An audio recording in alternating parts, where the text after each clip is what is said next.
갈라디아서 5번째 시간으로 본문은 갈라디아서 3장이 되겠습니다.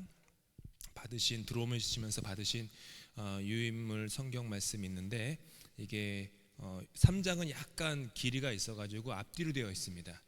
그러니까 앞뒤로 되어 있어요. 유념하시고요. 오늘은 14절까지 보고 다음 주에는 15절부터 끝절까지 보겠습니다. 그래도 성경은 또 읽을수록 좋은 거니까 저와 함께 3장 전체 한번 교독하도록 하시겠습니다. 제가 먼저 1절 있습니다. 어리석도다 갈라디아 사람들아, 예수 그리스도께서 십자가에 못 박히신 것이 너희 눈앞에 밝히 보이거늘 누가 너희를 꾀더냐. 내가 너희에게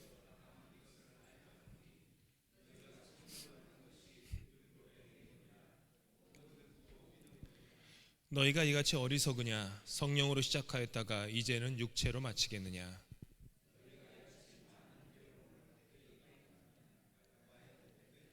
너희에게 성령을 주시고 너희 가운데서 능력을 행하신 이의 일이 율법의 행위에서냐 혹은 듣고 믿음에서냐.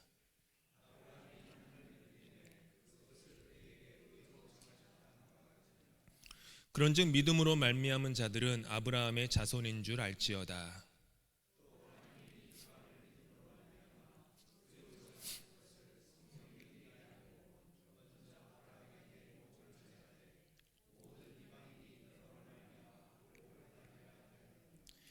그러므로 믿음으로 말미암은 자는 믿음이 있는 아브라함과 함께 복을 받느니라.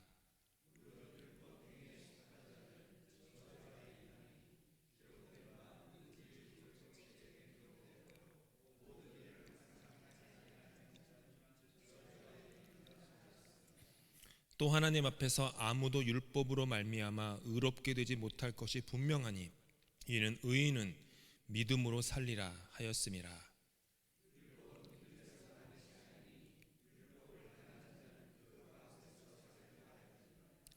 그리스도께서 우리를 위하여 저주를 받은 바 되사 율법의 저주에서 우리를 속량하셨으니 기록된 바 나무에 달린 자마다 저주 아래에 있는 자라 하였음이라.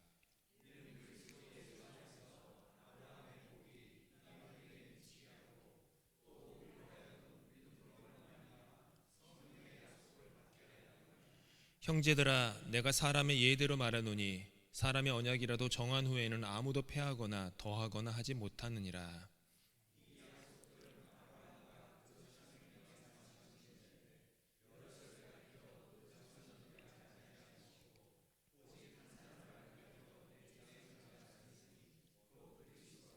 내가 이것을 말하노니 하나님께서 미리 정하신 언약을 430년 후에 생긴 율법이 폐기하지 못하고 그 약속을 헛되게 하지 못하리라.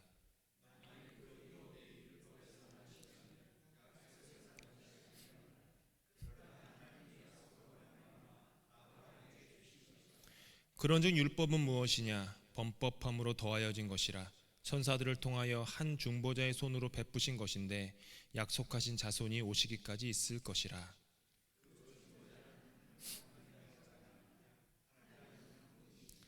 그러면 율법이 하나님의 약속들과 반대되는 것이냐? 결코 그럴 수 없느니라. 만일 능히 살게 하는 율법을 주셨더라면 의가 반드시 율법으로 말미암아 쓰리라.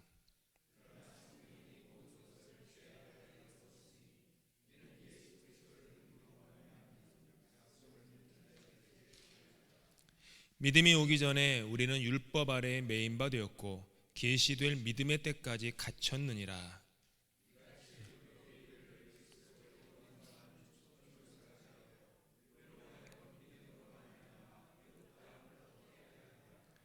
믿음이 온 후로는 우리가 초등교사 아래에 있지 아니하도다.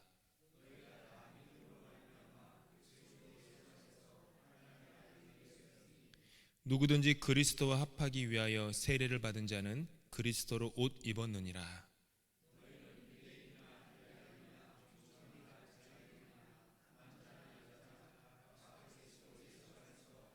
함께 있습니다. 너희가 그리스도의 것이면 곧 아브라함의 자손이요 약속대로 유업을 이을 자니라. 아멘.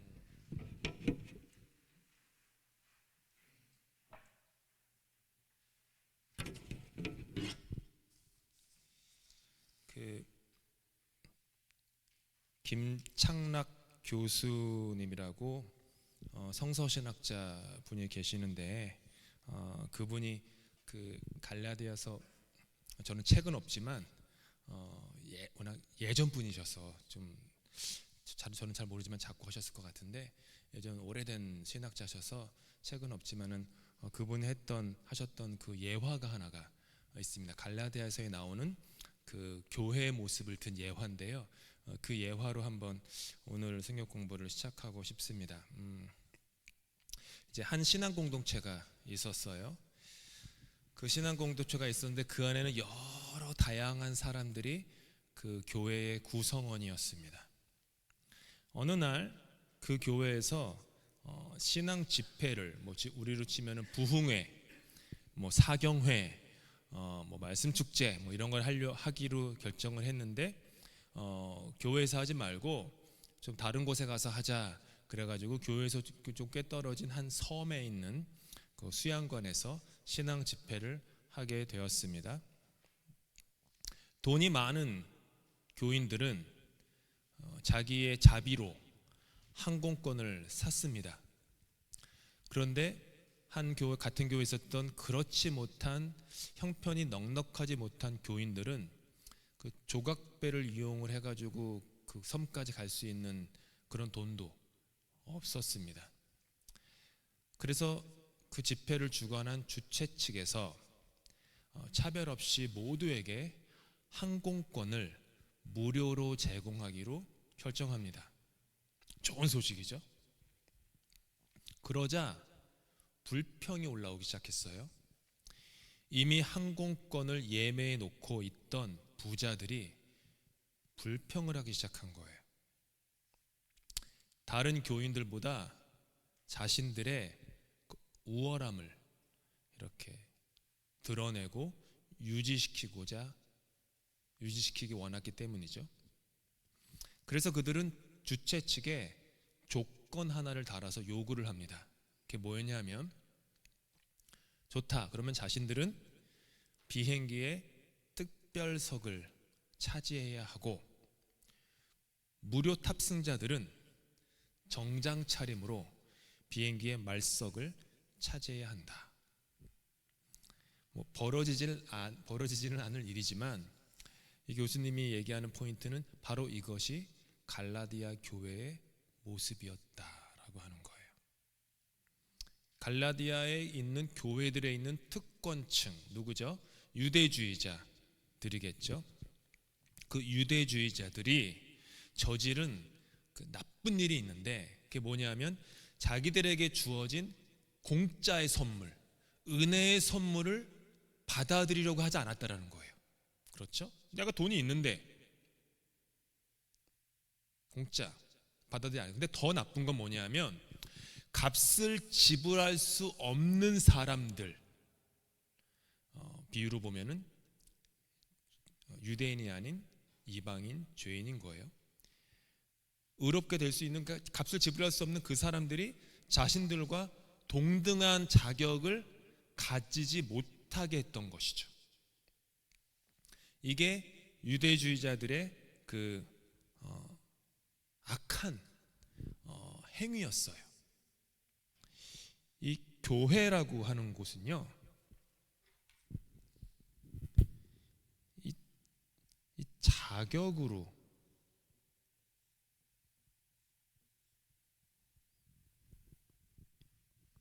돌아가는 곳이 아닙니다.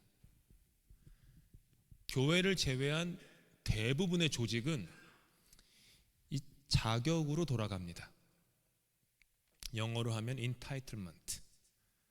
내가 자격이 있다. 자격을 얻는 것은 여러 가지가 있겠죠. 학위로, 나이로, 경력으로, 혹은 일의 성과로. 갈라디아 교회에서는 인종으로 자격을 얻고, 아까 이분의 그 교수님의 비유에 따르면은 재산의 많고 적음으로 자격을 얻고, 여러 가지가 들어옵니다. 근데 교회는 자격으로 돌아가는 곳이 아닙니다.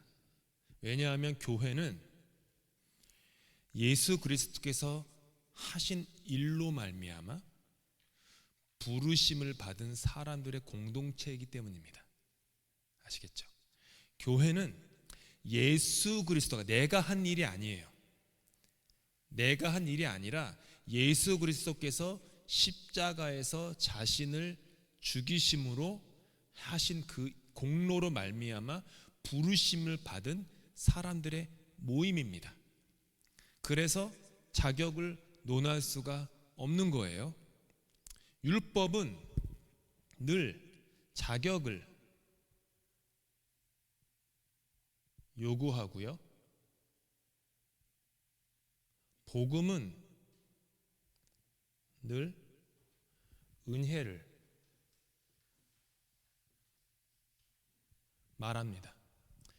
이게 차이예요. 자격을 논하면 율법으로 돌아가는 겁니다. 근데 이게 생각보다 많아요. 우리 안에 솔직히 그렇잖아요. 목사들끼리도 그래. 내가 누군 줄 알고, 내가 지금까지 한 게 얼만데, 이런 거 있잖아요. 솔직히 그런 마음 왜 없습니까? 다 있죠. 그러면 율법으로 돌아가고 있는 거예요. 지금 그 내 마음이.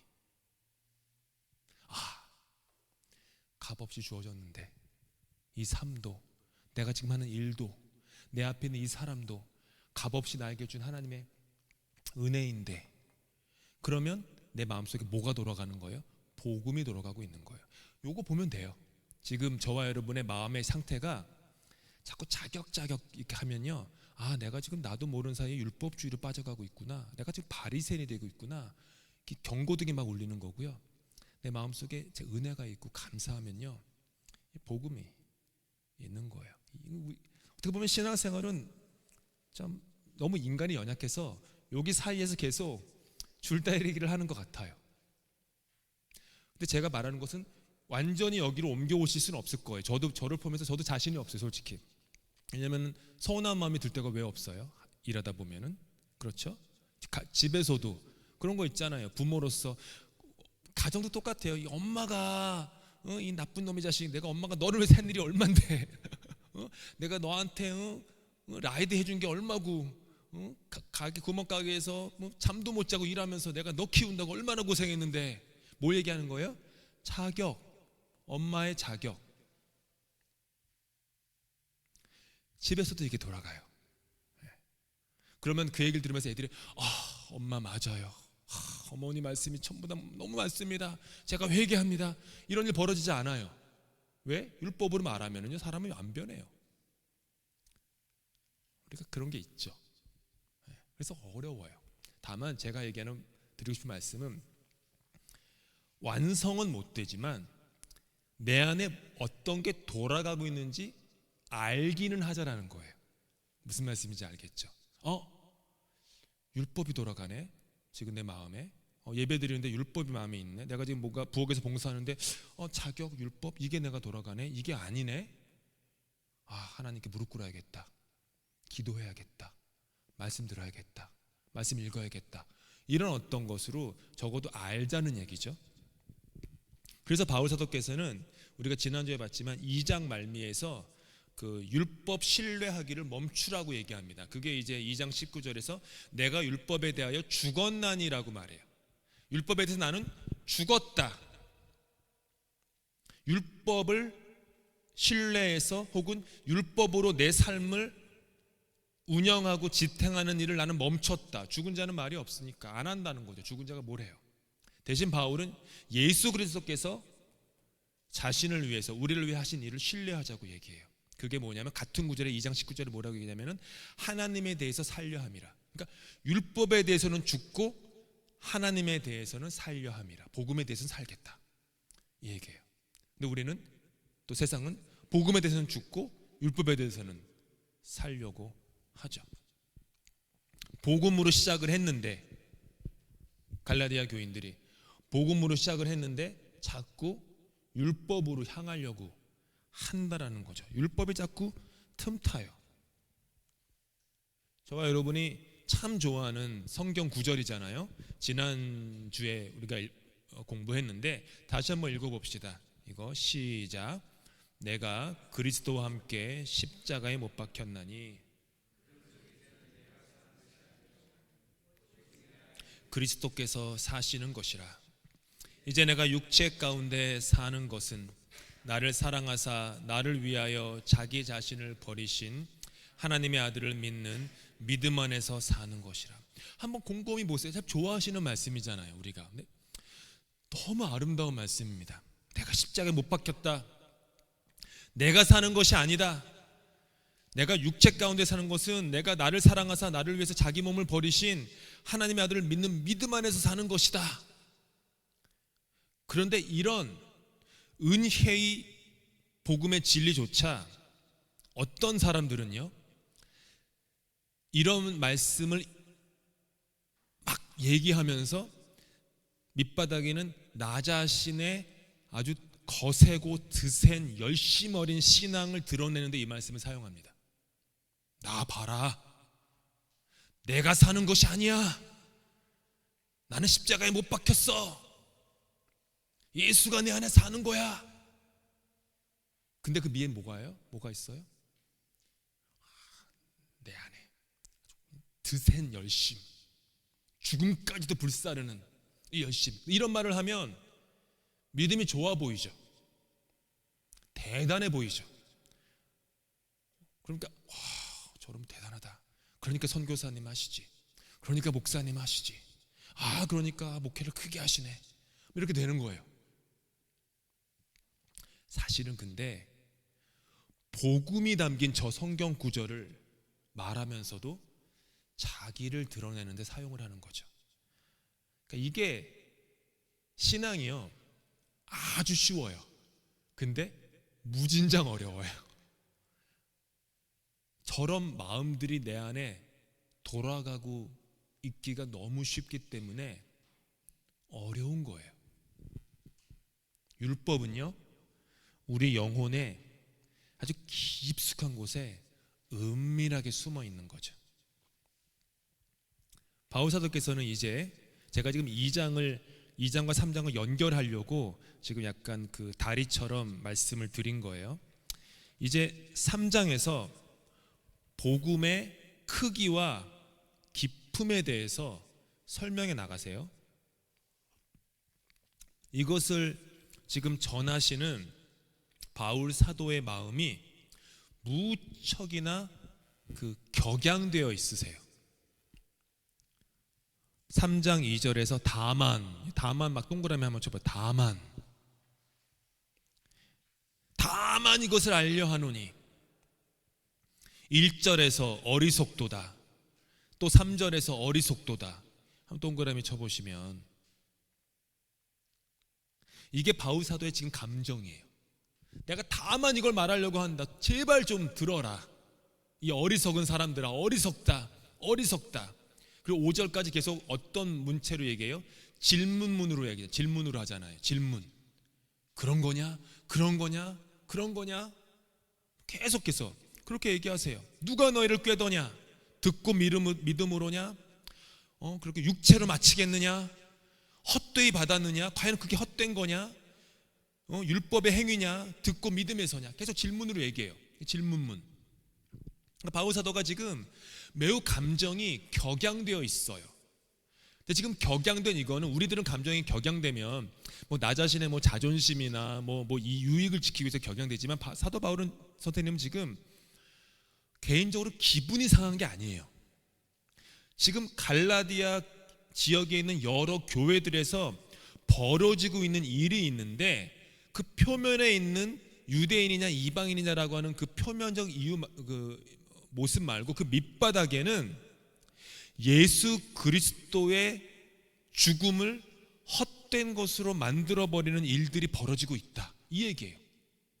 예수께서 왜 죽으셨냐? 누구를 위해서, 무엇을 위해서 죽으셨냐?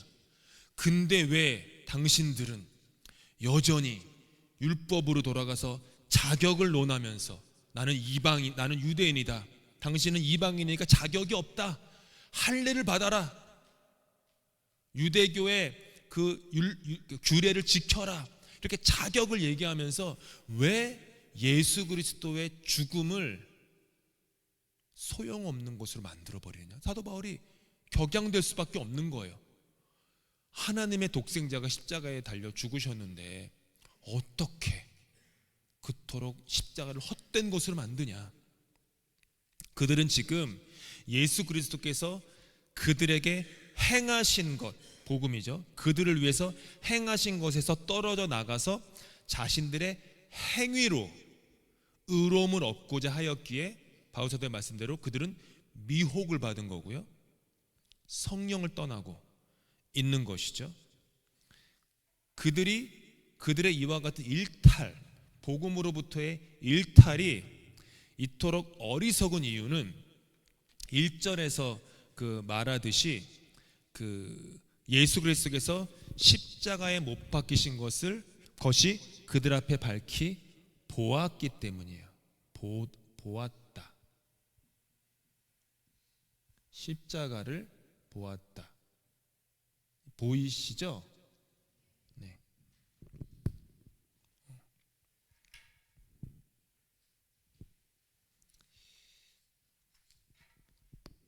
보았다와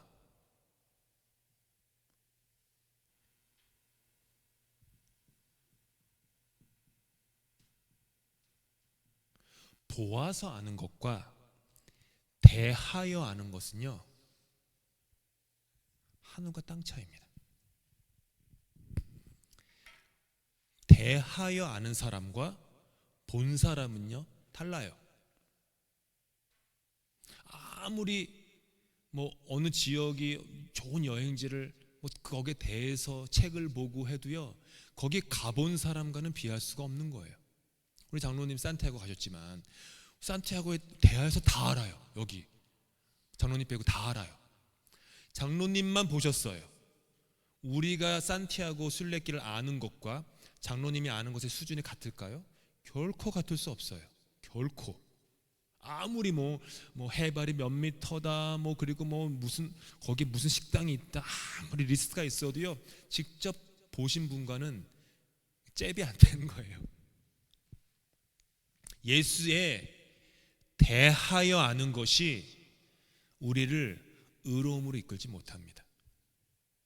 예수에 대한 정보와 지식은 힘이 없어요. 목회자나 신학자가 예수에 대하여 많이 공부하죠. 저도. 근데 그렇다고 그 사람들의 인생에 예수님이 주시는 복음의 권능이 있습니까? No. 대하여 알 뿐이에요. 보았다라는 것은 어떤 신비한 어떤 환상의 체험을 말하는 게 아니라 내가 하나님을 인격적으로 경험했다라는 거죠. 내가 보았다 그분을. 나는 보았네, 만졌네. 나는 보고 만진 거죠. 우리는 예수에 대하여 아는 사람이 아니라 십자가 예수를 본 사람들입니다. 죄인 중에 괴수인 나를 위해서 십자가에서 죽으신 예수님을 본, 즉 체험한 사람들이에요.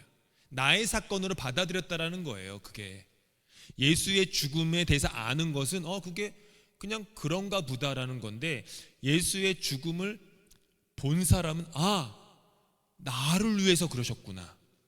세상에 예수님을 모르는 사람이 이 지구상에 한 명이라도 있을까요? 크리스찬의 인구가 지금 몇 명인지는 제가 모르겠지만 꽤 되겠죠. 하지만 크리스찬의 인구로 계수되지 않는 사람들이 예수님을 모르나요? 대해서 다 알아요. 예수님에 대해서 다 압니다. 하지만 그 예수님이 나와는 상관이 없는 사람이에요. 없는 분인 거예요. 그러니까 예수를 보지 못한 거죠. 갈라디아 교인들은 눈에 보이는 뚜렷한 방식으로 성령을 받아요. 여러분이 2000년 전에 그 초대교회를 약간 지금이랑 같다고 생각하시면 안 되는 게, 당시에는 특별히 성령의 역사가 많았던 시대예요. 그래서 예수를 구주로 고백하고 물에 잠겨서 세례를 받는 사람들에게 거의 어김없이 성령이 강하게 강권적으로 임하는 역사가 2000년 전 초대교회에는 편했어요. 그것들이 그냥 쭉 있었어요. 그게 보이는, 증거였죠. 성령의 권능, 성령으로 말미암아 삶의 새로운 방향과 방식 그리고 능력이 들어오게 된 거죠. 근데 바울 사도께서 오늘 말씀하시는 것은 성령의 권능이 당신들 속에 들어온 게 율법에 복종했기 때문에 성령이 들어왔더냐? 할례를 받았더니 성령이 임하더냐?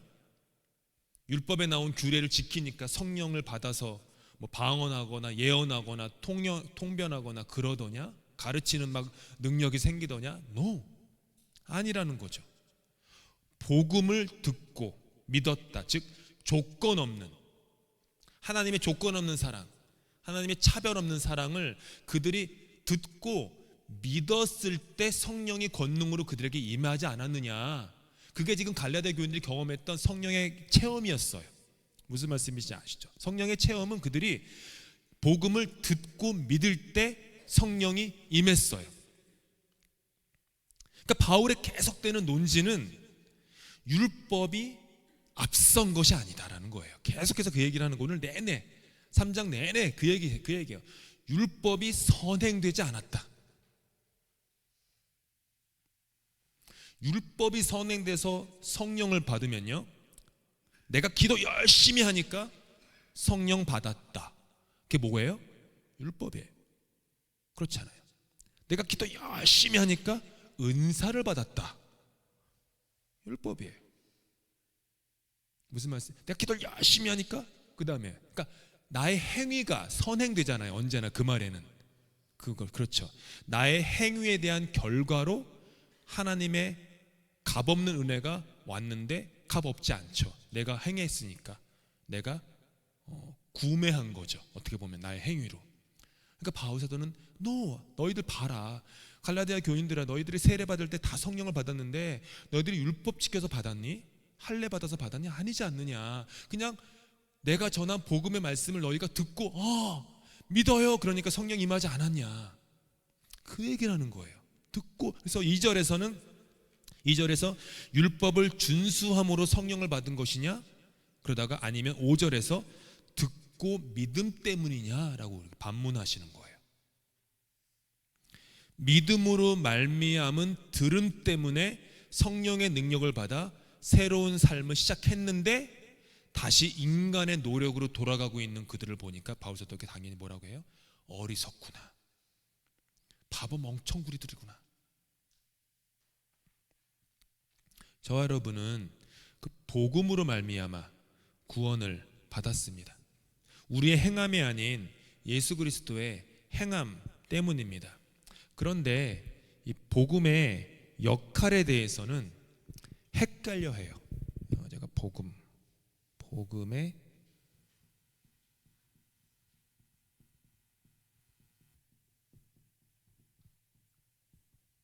복음의 역할. 이게 뭐냐 하면 복음의 역할이 우리가 구원받는 그 지점, 구원받는 딱 그 지점, 거기까지가 복음의 역할이라고 한정하는 경향이 꽤 있어요. 우리가 구원을 받는데 딱 그 지점까지 복음이 우리를 끌고 갔다. 그래서 구원 이후의 삶은 성경적 원리와 원칙을 적용함으로 성장하고 성숙하고 성화하려고 해요. 제가 지금 성경적 원리와 원칙을 폄하하는 게 아닙니다. 잘 이해하셔야 돼요. 거기에 담겨있는 은밀한 율법주의를 얘기하는 거예요. 복음으로 말미암아 구원까지 이르렀는데 구원 이후에 우리의 남겨진 삶에서의 그리스도인의 뭐 성화 이런 거 많이 들어보셨잖아요. 성화, 성장, 성수. 그거를 복음으로 성장하고 성숙하고 성화하는 게 아니라 율법을 갖고 오는 거예요. 내가 성경 원칙에 이렇게 써 있으니까 내가 이거 지킨다. 내가 이 원리를 따른다. 문자 그대로 내가 이걸 따라간다. 성경적 원리로. 그러다 보니까 우리도 모르는 사이에 뭐로 들어가요? 다시 율법주의로 회귀하는 거예요. 다시. 여기 뭐예요? 이게 다 나의 행위가 들어가는 거잖아요. 나의 공로가 들어가는 거잖아요. 나의 자격이 들어가는 거잖아요. 구원받은 후에 성장과 성화의 삶에 복음의 역할이 없는 게 아니에요. 복음은 이게 여기 없는 거예요. 이게 이 구별이 구원에 이르기까지도 복음이 우리를 이끌었고, 구원 이후의 성장과 성숙과 성화의 삶도 복음이 우리를 이끌고 있는 거예요. 무슨 말씀인지 아시죠? 이게 안 되는 이유는 우리 안에, 그리고 우리라는 것은 인간 안에 이 시스템이 있어요. 뇌 구조에 행함과 의로움, 이 시스템이 있어요.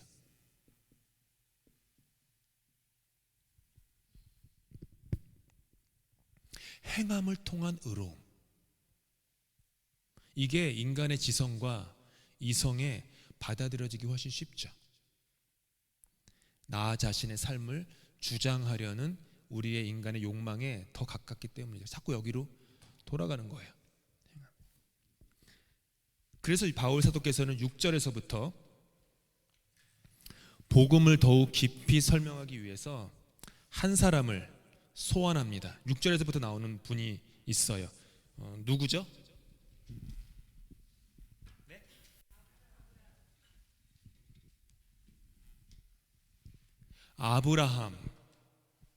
아브라함은 믿음의 조상. 근데 아브라함은 하나님께서 특별히 기뻐하는 사람이었어요. 아브라함.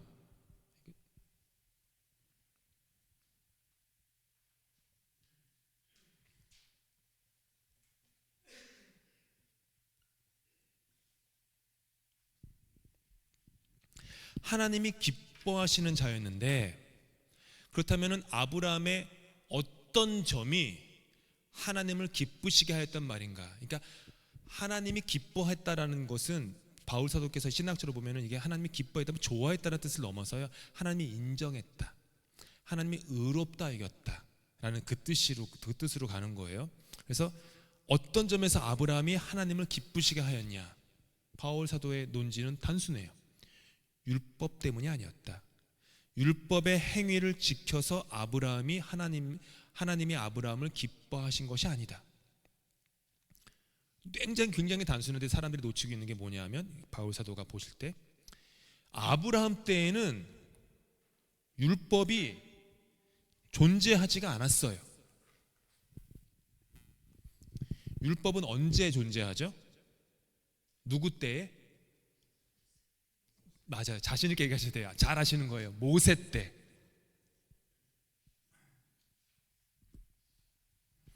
아까 읽은 성경 구절에서는 430년 후에 생긴 율법이라고 17절에 얘기하셨는데, 뭐 어떤 학자들의 연대기를 따르면은 뭐 시내산에 올라가서 받은 게 정확히 뭐 그걸 모르겠지만, 뭐 아무튼 그냥 440년, 500년, 아무튼 긴 몇백 년의 시간이 흘렀다고 보시면 돼요. 정확한 숫자는 중요하지 않아요. 뭐 4년도 아니고요, 400몇 년, 440년에서 500년이 흐른 거예요. 그러니까 아브라함 때에는 율법이라는 게 존재하지가 않았어요.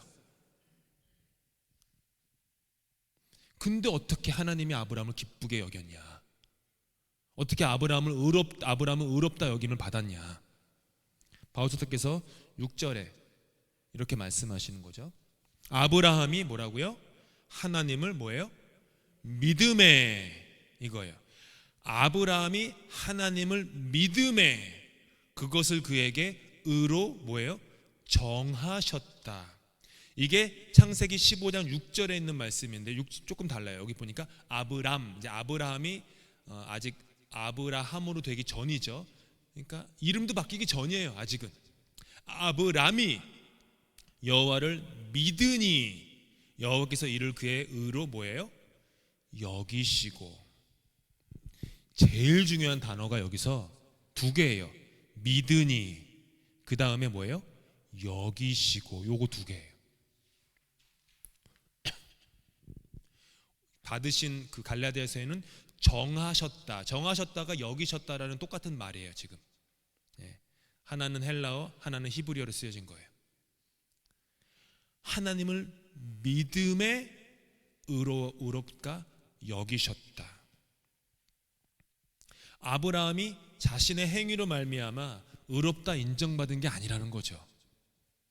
아브라함의 믿음을 보시고 그냥 믿음을 보신 거예요. 그냥 그 다음에 아브라함이 너가 의로운 삶을 살고 있구나라는 것처럼 여겨주신 거예요.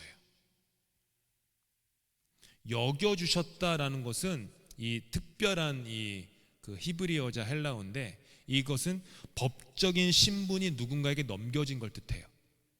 법적인 신분.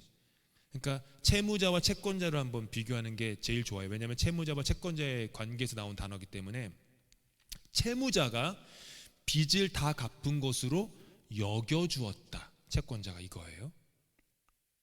즉 채무자였던 사람이 자기의 힘으로 채무를 다 갚았기 때문에 빚이 탕감된 의로운 사람이 됐다는 게 아니라, 채권자가 채무자의 빚을 탕감하여서 너는 debt free, 채무가 없는 사람이다, 즉 의로운 사람이다 라고 여겨주었다라는 거예요. 하나님이 아브라함을. 무슨 말씀인지 아시죠? 여기 잘 따라오셔야 돼요. 아브라함 안에 불의한 마음과 행동이 없어서 의롭게 된 게 아니래요. 그것들이 여전히 있음에도 불구하고 하나님이 아브라함을 의롭게 여기셨어요. 하나님이 아브라함을 부른 다음에 아브라함이 엄청나게 많은 잘못을 해요. 자기 아내를 누이라고 한 번도 아니고요, 2번이나 자기 아내를 그냥 남의 남자한테 그냥 넘기다시피 해요. 일반인도 하지 않는 잘못이죠. 웬만하면 아니죠. 거의 안 하죠. 그런 걸 누가 합니까? 아브라함 안에 의로운 행동 때문이 아니에요. 하나님이 아브라함을 그렇게 여겨주셨다라는 거예요. 그러니까 뒤집었네요. 그게 복음이에요. 복음. 아브라함의 행위 때문이 아니다. 그가 의롭게 된 것, 인정받은 것, 기쁘게 여김받은 것은 아브라함의 행위가 아니라 하나님이 행하신 것이고, 하나님이 작정하신 것이고, 하나님의 뜻과 하나님의 결정과 하나님의 판단과 하나님의 의지에 의해서 그렇게 된 것이다, 이렇게 얘기한 거예요. 그러면서 바울은 이제 8절을 얘기하면서 8절을 창세기 12장 3절에 있는 하나님의 약속과 연결해요. 화면 보시면서 읽습니다. 시작. 너를 축복하는 자에게는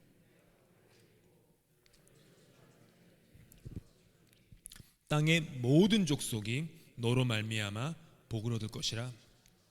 창세기 12장에 나오는 말씀이 12장이 창세기에서 제일 중요한 분수령이 있는 말씀이에요. 11장까지는 원시 시대라고 얘기하고요, 12장부터는 믿음의 시대, 족장 시대로 넘어가는 거예요.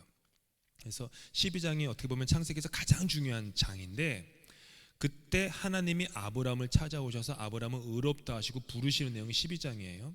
근데 12장에 하나님 뭐라고 3절에 뭐라고 말씀하시냐면, 아브라함, 너를 축복하는 자에게 내가 복을 내릴 거야. 너를 저주하는 자에게 내가 저주할 거야. 땅의 모든 족속이 너로 말미암아 복을 받을 거야. 여기서 너는 뭐죠? 아브라함이라는, 근데 유대인들은 이거를 아브라함이라는 아브라함의 혈통으로 본 거예요. 무슨 말인지 알겠죠? 여기서 아브라함을 혈통, 그러니까 유대인이면은 복을 받는 거구나, 이렇게 간 거예요. 근데 하나님은 지금 바울이 볼 때 이건 말이 안 돼, 넌센스인 거예요. 아브라함의 혈통 때문에 하나님이 아브라함을 부르신 게 아니거든요. 근데 아브라함이 믿으니까 하나님이 아브라함을 의롭게 여기셨는데, 그렇다면은 너로 말미암은 건 뭐예요? 아브라함의 믿음, 하나님을 향한 그 어린애 같은 믿음, 그것으로 말미암아 복을 얻는다. 베드로도 마찬가지. 주는 그리스도시요 살아계신 하나님의 아들입니다. 주님이 너무 기뻐하셨어요. 내가 너 위에 교회를 세우겠다. 그러니까 사람들은 뭐가 돼요? 베드로라는 사람 위에 교회를 세운다. 그러니까 천주교에서처럼 베드로가 뭐가 돼요? 초대 교황처럼 되는 거죠. 아니죠. 주는 그리스도시요 살아계신 하나님의 아들입니다라는 그 믿음의 고백, 그 고백 위에 교회를 세운다는 거지, 베드로라는 사람 위에 세운다는 게 아니었어요. 똑같아요. 여기도 똑같은 원리예요. 아브라함이라는 사람 위에다가 그 구원의 복음을 세우는 게 아니라 아브라함이 고백한 그 믿음 위에 세운다라는 거예요. 그러니까 이방인이냐 유대인이냐 구별하는 거, 자격 따지는 거 말이 안 된다 라는 얘기죠. 그래서 아브라함이 믿었기 때문에 하나님이 그에게 의로움을 주셨다면 아브라함의 자녀들은 아브라함처럼 믿는 자들임에 틀림없다. 따라서 아브라함처럼 믿는 자들이 이방인이건 유대인이건 상관없다. 믿는 자는 누구나 다 뭐가 돼요? 아브라함의 자녀들. 그렇죠? 여러분 아브라함의 자녀인 거예요. 율법주의에 따르면 여러분은 유대인이 아니니까 아브라함의 자녀가 아니에요. 근데 바울의 눈에는, 바울이 가진 깨달음으로는 저와 여러분이 다 아브라함이 하나님을 믿었던 그 믿음을 우리가 같이 고백하기 때문에 우리도 아브라함의 자녀라는 거예요. 바울이 발견한 건, 놀라운 건 뭐냐? 바울이 발견한 놀라운 깨달음은 아마 저는 그냥 제 추측이에요. 다메섹에서 예수님을 만난 다음에 아라비아의 그 나마테아 왕국에 가서 3년을 지내잖아요. 그때 뭘 하고 지내는지 성경은 기록 안 해요. 바울 사도께서도 얘기를 하나도 안 하시거든요. 아마도 그냥 쉽게 추측해서 이 3년 동안 복음을 깨달았던 것 같아요. 복음을, 이거였구나. 복음을 그래서 지금 갈라디아서도 그때 깨달은 걸로 쭉 펼쳐가는 거겠죠. 바울 사도께서 발견한 것은 예수 그리스도께서 이 땅에 오시기 수천 년 전부터 이미 인간을 자유케 하는 복음은 하나님을 통하여 아브라함의 인생 가운데 이미 흐르고 있었다. 복음은 이미 있었다. 예전부터 있었다. 아브라함 때부터 있었다. 그게 이제 갈라디아서와 로마서에서 바울 사도께서 계속 펼쳐나가는 이야기예요. 굉장히 바울 사도께는 중요한 거였어요. 복음이 갑자기 뚝딱 생겨난 게 아니라 예전부터 있었다. 그러니까 그 예수라는 렌즈로 창세기를 보니까 복음이 보인 거예요. 무슨 말씀인지 아시죠? 근데 예수라는 렌즈가 없이 창세기를 보니까 율법주의와 혈통주의만 보이는 거예요. 저와 여러분 안에 어떤 렌즈를 끼느냐에 따라서 성경을 보는 시각이 아니라 시각이 달라져요. 예. 네. 그거요. 그거 여호와께서 아브라함에게 이르시되, 그거예요. 지금 주님의 음성이 들립니다. 농담이에요. 네. 그럼 맞아요. 그거예요. 여호와께서 아브라함에게 그렇게 이르신 거예요. 그렇게 하신 거예요. 맞아요. 그래서 이미 그 복음이 존재하고 있었다. 이걸 아셔야 돼요. 그러니까 발견한 거예요. 발명한 게 아니라. 무슨 말인지 알겠어요? 그러니까 신앙은요, 발명이 아니에요. 발견하는 거예요. 그러니까 제가 설교 때 자주 쓰는 말도 깨닫는다라는 말을 자주 하는 이유가 발견하는 거예요. 있었는데, 늘 있었는데, 거기에 내가 몰랐구나. 늘 있었는데. 율법은 인간을 의롭게 하지 못합니다. 우리가 의롭게 살아서 신을 기쁘게 하고 신으로부터 받아들여진다라고 믿는 것이 세상 종교예요. 다 그래요. 세상 종교는. 의롭게 살지 못하면 신으로부터 격리됩니다. 그렇죠? 세상 종교는. 그래서 저주를 받아요. 그러다 보니까 바울 사도께서 10절에서부터 14절까지 저주라고 하는 거를 갖고 들어와서 얘기하세요. 이제 10절 14절에 율법이 있는데 율법 아래는 저주밖에 없다. 율법을 언제나 지키고 언제나 복종하는 사람은 한 명도 없었고 지금도 없고 앞으로도 없을 것이다. 아브라함 그 사람도 아니었다. 왜? 율법도 없었는데. 그리고 율법 없는 그의 삶을 봐도 그는 완전한 사람은 아니었다. 근데 하나님이 의롭다 여겼다. 우리가 수요일날 아브라함 봤었고 그 다음에 야곱 봤었고 그 다음에 요셉 봤었잖아요. 거의 1년 동안 봤어요. 그 사람들의 인생이 완벽하던가요? 엉망진창입니다. 다. 그분들께는 죄송하지만 그냥 제 생각으로는 어떻게 보면 여기 앉아 계신 분들보다 조금 더 나을 게 없는 분들이에요. 그다지. 저와 여러분이 평생 살면서 한 번도 하지 않을 실수를 계속해요. 그분들은. 그렇잖아요. 그냥 믿음의 사람이라는 야곱이라는 그 레이블만 떼놓고 보면 그냥 다른 이름이었다면 여러분 별로 존경하지 않을 사람들이에요. 하나님이 택한 거예요. 하나님이 택한 거예요. 율법을 지키면은 저주만 했습니다. 그래서 13절이 오늘 가지고 받으신 거 13절이 뭘 인용했냐면은 신명기 21장 33절을 인용했는데 읽지는 않겠습니다. 신명기 21장 33절에 뭐냐면은 나무에 달린 자마다 저주를 받았다. 저주 아래에 있다. 그래서 바울 사도께서 보신 것은 그것구나. 독생자 예수께서 나무에 달리심으로 말미암아 율법의 모든 저주를 그분이 다 끌어안고 가셨다. 즉 예수께서 율법의 모든 저주를 끌어안으셨기 때문에 율법의 권능은 말소되었다. 끝. period. 마침표예요. 해방됐다. 그래서 바울 사도께서는 11절에서 하박국 2장 4절 말씀을 가져옵니다. 함께 있습니다. 시작. 의인은 믿음으로 살리라. 이걸 번역을 좀 바꾸면 이거예요. 믿음에 의하여 의인은 살리라. 이런 번역도 같은 번역이에요. 이 말씀이 바울 사도께서 로마서를 전개해 나가는 매우 가장 중요한 핵심 구절이에요. 그래서 매우 중요한 로마서 1장 16절 17절 말씀인데 함께 읽습니다. 시작. 내가 복음을 부끄러워하지 아니하노니 이 복음은 모든 믿는 자에게 구원을 주시는 하나님의 능력이 됨이라. 먼저는 유대인에게요 그 다음에는 헬라인에게로다. 복음에는 하나님의 의가 나타나서 믿음으로 믿음에 이르게 하나니 기록된 바 오직 의인은 믿음으로 말미암아 살리라 함과 같으니. 이렇게 바울 사도가 가지고 있는 어떻게 보면 가장 중요한 신학의 그 깨달음이었어요. 여기서부터 모든 걸 펼쳐나간 거예요. 따라서 하나님과 바른 관계에 들어가는 유일한 길은 나의 행위로 의로움을 얻는 율법주의의 길을 포기하고 신앙의 길에 그냥 나를 맡기는 거예요.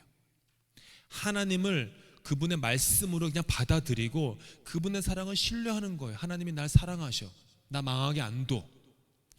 자신의 아들까지 주셨는데 나 이렇게 주저앉아 있는 걸 하나님 절대 못 보셔. 나 죽는 걸 못 봐.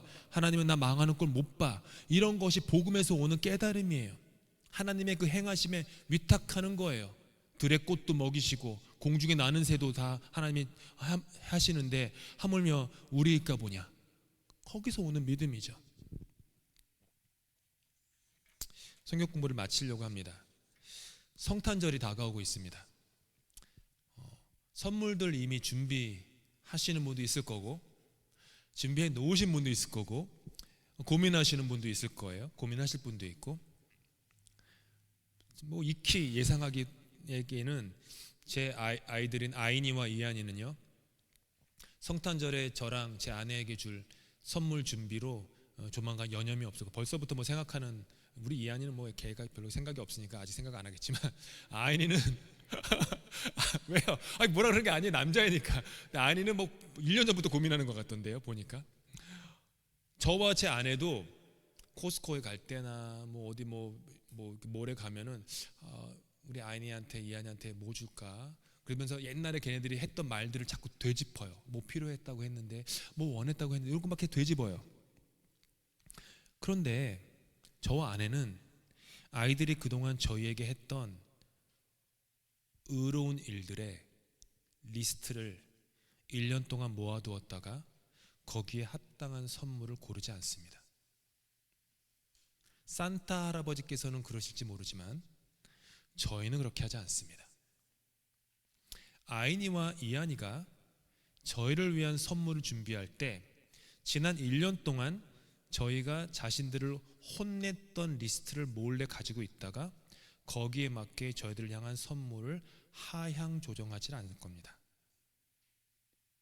서로를 향한 조건 없는 사랑 가운데 기쁨으로 선물을 줄 겁니다. 저희 부부가 아이들에게, 아이들이 저희 부부에게 행한 어떤 것들이 아니라 그 행함보다 선행하는 사랑으로 선물을 준비합니다. 그러니까 여러분은 다 복음을 살고 계시는 거예요. 이것이 바울 사도께서 깨달은 복음의 본질이었어요. 아브라함의 믿음이 할례라는 율법보다 선행되었다. 그리고 하나님은 아브라함을 의롭다 여겨주셨다. 독생자 예수를 보내서 십자가에 달려 저주를 받게 하셨다. 복음으로 구원을 받았다. 그러니 복음과 함께 성장과 성화의 여정을 걸어가라, 이 얘기예요. 다른 부부들처럼 저랑 제 아내도요, 그 논쟁을 할 때가 있습니다. 제가 좋은 말로 논쟁인데 다툴 때가 있다는 얘기죠. 그럴 때 제 아내가, 제 아내한테 가서 말씀하시면 안 돼요.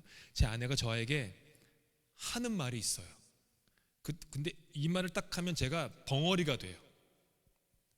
제 아내의 성격이 잘 드러나는 말인데, 제가 막 좀 짜증을 내고 뭐 그러면 참다가 딱 해요. 뭐라고 하면, 자꾸 나한테 뭐라 그러지 마.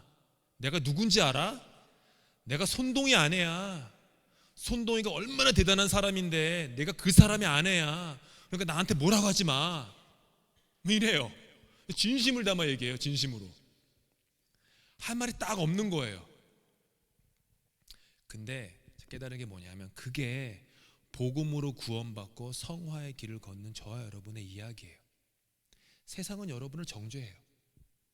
다른 사람들도 여러분을 정죄하겠죠. 사람들은 여러 가지 율법의 항목을 들어가지고 여러분을 정죄합니다. 때로는 그런가 해서 여러분도 마음에서 여러분 스스로를 정죄합니다. 그때 복음을 생각하세요. 여러분의 행함으로 획득한 의로움이 아닌 오직 예수 그리스도의 십자가, 그 십자가의 사건을 말미암은 의로움, 의롭다 여겨주시는 그 은혜. 그래서 세상에 외칠 수 있어야 돼. 자꾸 나한테 뭐라고 하지 마. 손가락질하지 마. 나 정죄하지 마. 내가 얼마나 대단한 사람인 줄 알아? 나 같은 사람을 위해서 하나님께서 독생자를 보냈어. 나 같은 사람을 위해서 하나님께서 당신의 아들을 십자가에 죽이기까지 하셨어. 그분이 나를 의롭다 하셨어. 네가 뭐내 나한테 뭐라 그래. 이런 마음으로 당당함이 있으셔야 돼요. 복음이 온 당당함이에요. 그게. 아시겠죠? 그렇다고 다른 분들이 뭐라 그런다고 가서 그렇게 얘기하는 뜻은 아니에요. 그냥 마음속으로 그렇게 생각하라는 얘기예요. 진짜로 그래요. 세상의 소리에 귀 기울이지 마십시오. 복음의 소리에 귀 기울이십시오. 그리고 교회에서 이런저런 일을 하다 보면 여러 가지 시험들 일도 있습니다. 그때마다 자꾸 율법으로 돌아가지 마시기 바랍니다. 자격이나 율법, 나의 행함, 공로, 그거에 아까 처음에 얘기한 어떤 뭐의 유무 같은 거, 많고 적음, 이런 걸로 비교하지 마시고요. 내가 받은 은혜, 죄인 중에 괴수인 나를 살리신 하나님의 은혜, 오직 그거 하나. 교회는 저는 계속 그냥 그거예요. 주님, 우리 런던 한인 교회가 정말 주님의 복음으로만 가득한 교회, 복음으로만 가득한 교회, 예수만 남는 교회, 어떤 누구의 이름 석자도 아니라 오직 예수, 오직 예수의 십자가, 그것만 있는 교회. 그래서 사람들이 다 자유하고 행복하고 비교하지 않고 경쟁하지 않고, 그리고 당당함을 가지고 어깨 쭉 펴고 세상에서 살아나갈 수 있는 저와 여러분 되실 수 있기를 예수님의 이름으로 축복합니다.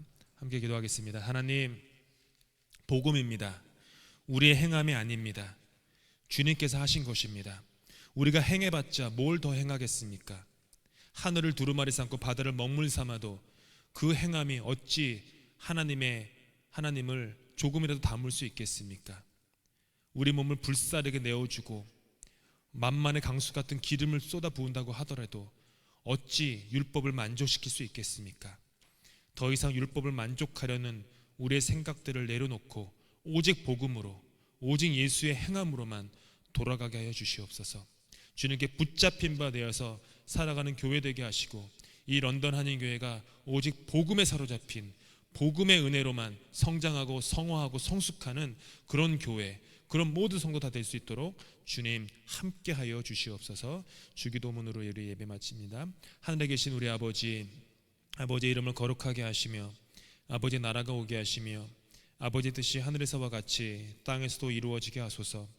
오늘 우리에게 일용할 양식을 주시고 우리가 우리에게 잘못한 사람을 용서하여 준 것 같이 우리 죄를 용서하여 주시고 우리를 시험에 빠지지 않게 하시고 악에서 구하소서.